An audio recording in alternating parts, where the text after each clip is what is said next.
Perkenalkan, nama saya Credo Claudio Caligis. Pada saat ini saya akan membahas tentang pengertian pertumbuhan dan perkembangan. Pertumbuhan adalah suatu proses bertambahnya jumlah sel tubuh suatu organisme yang disertai dengan perkembangan, ukuran, berat tinggi yang bersifat irreversibel atau tidak dapat kembali seperti keadaan semula. Pertumbuhan lebih bersifat kognitif, di mana suatu organisme yang kecil menjadi lebih besar seiring dengan pertumbuhannya waktu. Lalu kita masuk pada perkembangan. Perkembangan lebih mengacu pada perubahan psikologis dan emosional terjadi pada manusia antara kelahiran dan pada remaja. Lalu kita masuk ke tahap-tahap perkembangan. Tahap-tahap perkembangan yang pertama yaitu pada masa bayi. Pada masa bayi dikatakan kritis karena pada masalah ini bayi sangat peka terhadap lingkungan. Lalu yang kedua, masa kanak-kanak. Masa di mana terkait lingkungan dan keluarga. Lalu masa remaja di mana perilaku masa anak-anak ke dewasa. Lalu masa dewasa.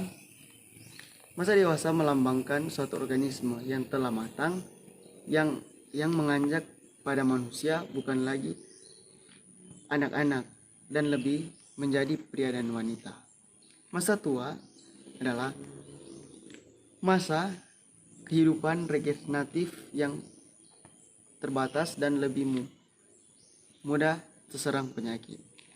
Lalu masuk pada prinsip-prinsip perkembangan. Prinsip perubahan fisik. Perubahan tinggi badan, berat badan, dan organ dalam tubuh lainnya, misalnya otot jantung dan lain sebagainya. Perubahan profesi, misalnya perubahan perbandingan antara kepala dan tubuh pada seseorang. Lalu kita masuk pada faktor-faktor yang mempengaruhi perkembangan. Yang pertama, lingkungan.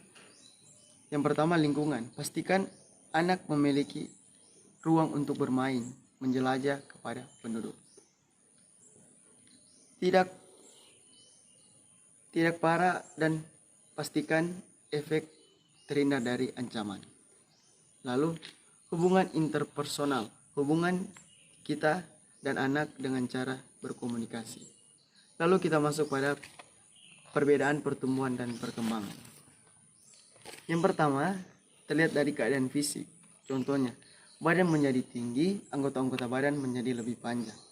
Lalu memiliki batasan usia. Kalau umur kita menganjak 50 tahun ke atas, kekuatan kita tidak maksimal dari sebelumnya. Lalu bersifat irreversibel, tidak dapat dibalik. Jadi contohnya, kalau kita berumur tua, kita tidak dapat kembali pada sebelumnya pada saat kita berumur masih muda. Lalu dipengaruhi pengalaman. Contohnya, ada keturunan dari orang tua, pertumbuhan lambat, ada juga pertumbuhan yang lebih cepat. Kita masuk pada perkembangan.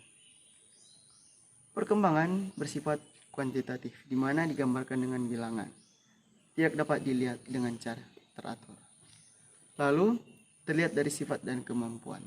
Semua orang pasti memiliki kemampuan yang berbeda-beda. Jadi,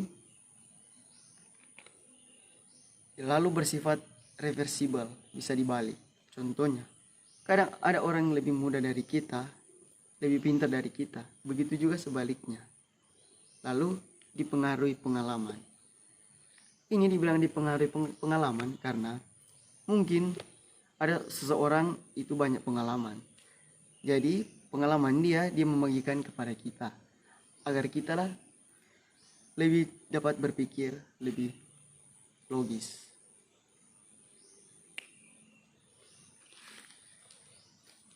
Boleh aja.